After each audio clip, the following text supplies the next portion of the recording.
favorite effects that people like to add are like point effects, where you're going to point at a place on the screen and then a text box or picture or an image or something will show up right there. You can even hold something in your hand if you want to. You can make it be right there with just a little editing magic. Let me show you how. So I'm going to show you my WeVideo toolbar so that you can see everything on my timeline that I used to make what I just had. So I'll go ahead and play it. So you can see first I just had a text, which I dragged right down in. Remember, I edited my text by double clicking on it, and then I could change the words to what I wanted. Always hit your save changes. And then the next thing I did was I did a screen recording, and I just did a webcam. So up here at the top, I did record.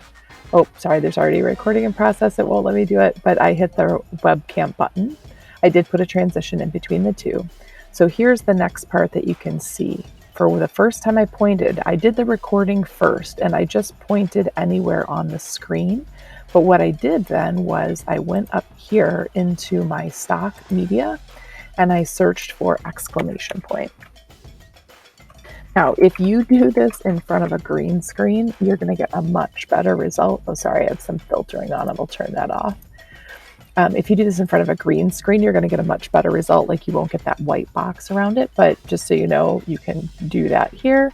Again, sorry, I had a bunch of filtering on this, but I can turn the filtering off so you can see all the different options that are there from WeVideo.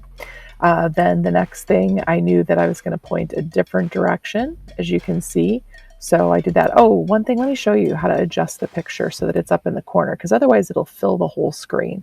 So if you double click your picture and then go up here to this one that looks like the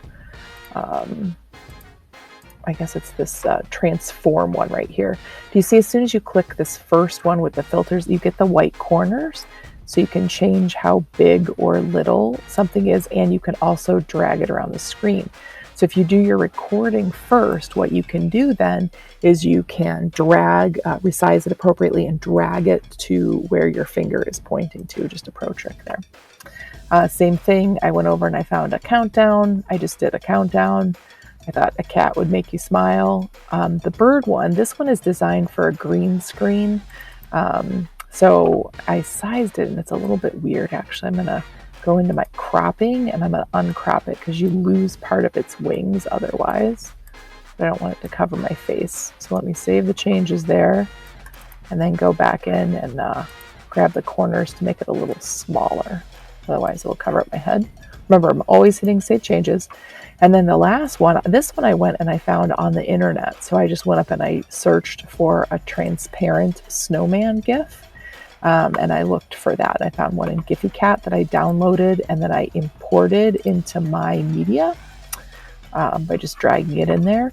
That one's neat because it's both animated and transparent. So I could put it right there on my hands. So really easy to do. Just go ahead and make these layers. This is where I did this. By the way, if you don't have enough layers and you need more, you just hit this plus button right here. It'll add a new layer in. It'll ask you a video or an audio. Of course, in this case, I'm doing in video layers. And it's pretty easy to do. Give it a try.